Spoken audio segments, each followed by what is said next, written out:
In Killer Heels, my goal really was to bring together a group of historical and contemporary high-heeled shoes that really spoke to all of the amazing designs that we've seen over centuries, really, in these shoes. So I've sort of started at the 17th century, 16th, 17th century, and gone right up to the present day, including stilettos, wedges, platforms, all of the iterations of what we're calling the elevated shoe. We go through to, we have metamorphosis and then spacewalk. Those are the last two sections. They have been generous in allowing us to put these objects in the exhibition.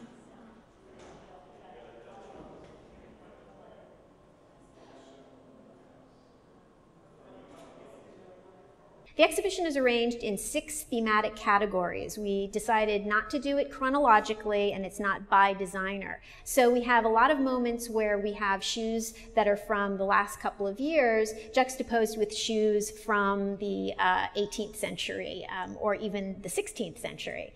The point being to show these relationships across time, across cultures, and show these really vivid designs.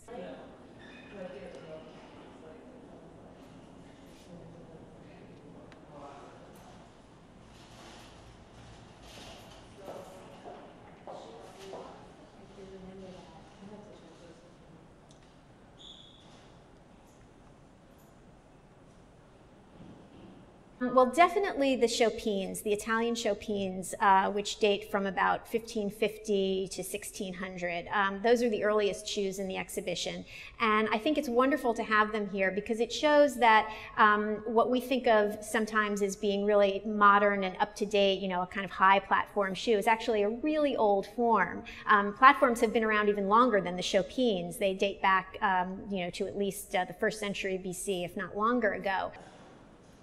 Italianized version of the Spanish word into Italian, into Chopin.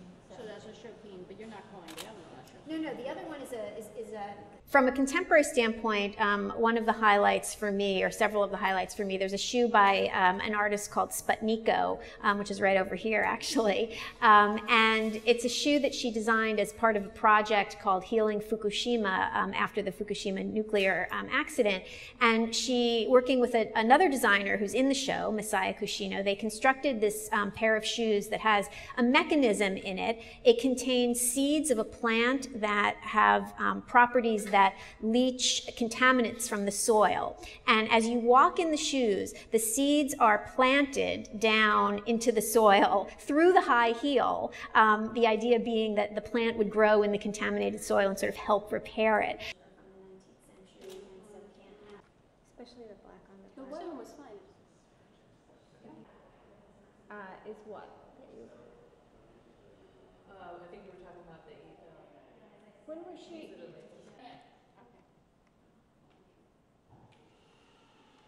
It's a 3D printed shoe, and it's just a whole mass of tendrils that look like they're either emerging from the ground or they're part of the foot that's turning into a plant. They're in the metamorphosis section, naturally. 3D printed, really incredible. Again, nothing you would associate with a typical shoe.